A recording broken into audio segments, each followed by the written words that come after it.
amigos, com muita alegria estamos aqui, programa Bem Viver, e o tema de hoje é adolescência. Eu tenho o prazer de apresentar a vocês, meus convidados hoje, 3 convidados muito bacanas, profissionais competentes, e tenho o prazer de apresentar a vocês Breno Snicker, psicanalista.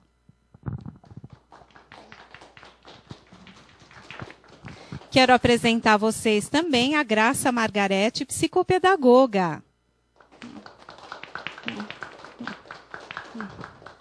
Apresento a vocês, amigos, a Tatiana Riera, médica pneumologista.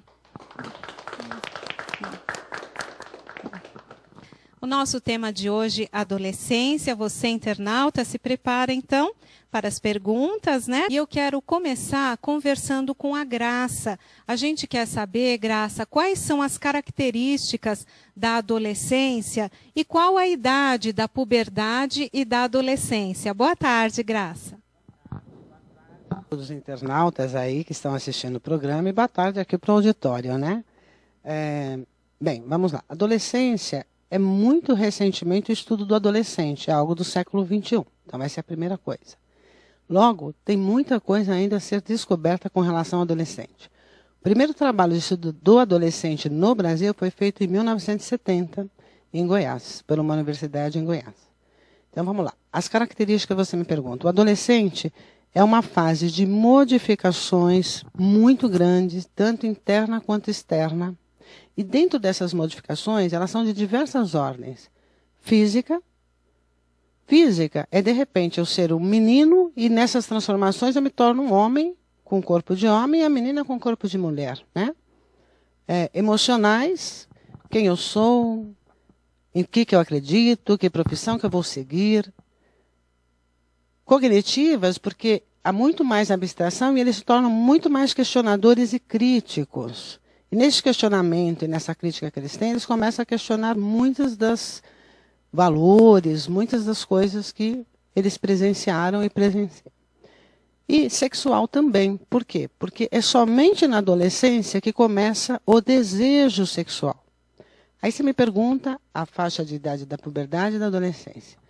Muitos se confundem puberdade com adolescente. Na realidade, a puberdade ela tem início, eu vou falar em média, porque vai variar de criança para criança, de 8 a 14 anos em média. Qual a característica principal da puberdade? A puberdade é simplesmente as modificações hormonais e biológicas, ou seja, físicas do corpo. Essas modificações acontecem com as meninas e com os meninos com uma defasagem. As meninas começam muito mais cedo e os meninos de 1 a 2 anos mais tarde. Por que as meninas mais cedo? As meninas envolvem 3 hormônios básicos aí nesse desenvolvimento da puberdade e os meninos um só hormônio. Aí você coloca do adolescente. Veja, o adolescente, dependendo de cultura para cultura, ele tem um conceito de adolescente e ele tem uma faixa etária diferente de cultura para cultura. Especificamente no Brasil, o Estatuto da Criança e do Adolescente, o ECA, estabelece que o adolescente é de 12 a 18 anos. E quando eu falo de adolescente aí, nós comentamos que a puberdade e a adolescência são 2 coisas diferentes, mas que caminham juntas. Por que caminham juntas? Porque, na realidade, esse adolescente, essa puberdade faz parte desse período de adolescência, que é o período da puberdade, até a fase adulta. Então, ele acaba, além dos aspectos da puberdade, tendo outros aspectos envolvidos, como eu já citei, as mudanças psicossociais. Ótimo. Doutora Tatiana, quais as mudanças hormonais e corporais nessa fase? Boa tarde a todos. A grande mudança que se inicia na adolescência é a mudança hormonal e que vai ser realmente diferente nos meninos e nas meninas mais cedo. E é quando os órgãos sexuais atingem o ápice de produção de hormônios sexuais. Então, é principalmente hormonal essas mudanças, essas modificações. Ana, então, quero conversar com o Breno agora. Qual o comportamento sexual, em geral, do adolescente atualmente, Breno? A gente tem aí um comportamento sexual muito diversificado em relação ao adolescente, né? Se a gente comparar aí com outras épocas, outros momentos da nossa história, quando os comportamentos sexuais eram mais mediados aí por questões da tradição, né? Ou seja, um comportamento sexual basicamente onde você tinha uma instituição, um comportamento instituído, que era o sexo, depois do casamento, etc. Isso tem mudado muito. E o que a gente tem hoje é uma diversidade no sentido de que existem adolescentes, por incrível que pareça, que continuam sustentando essa ideia, né, de que vou casar, vou fazer sexo depois do casamento, etc., que tem aí as suas crenças, os seus motivos para fazer isso, mas a gente poderia dizer que eles são hoje uma minoria, né?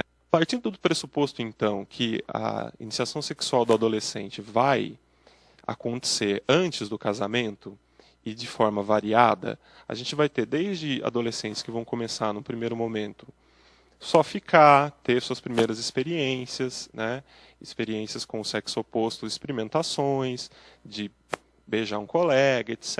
e tudo mais, e bem ou mal, né, vão ter aí a sua iniciação sexual, né? O que a gente tenta orientar nessa hora é para não fazer isso de uma maneira desavisada, né, descuidada, e pensar bem o que está fazendo. Né? A gente tem uma série de questões relacionadas ao comportamento sexual, seja para o adolescente, para o adulto, né? No sentido de doenças, etc. e tudo mais, mas eu creio que o que preocupa bastante na adolescência é uma gravidez precoce. Né? Eu acho que não é exatamente, como às vezes é colocado, o fim do mundo, uma gravidez na adolescência, mas fora de dúvida que é algo que está fora do seu lugar, fora do momento, no sentido do que não foi planejado. O adolescente tem, na grande maioria das vezes, questões aí de sustentabilidade, independência e tudo mais, que ainda precisam ser desenvolvidas enquanto traços de comportamento importantes, enquanto posições no mundo importantes a serem feitas, antes propriamente de ter uma gravidez. Então, o comportamento sexual nesse sentido tem que ser muito pensado e, por que não dizer, planejado, discutido com os pais, etc. e tudo mais, na medida em que seja possível, né?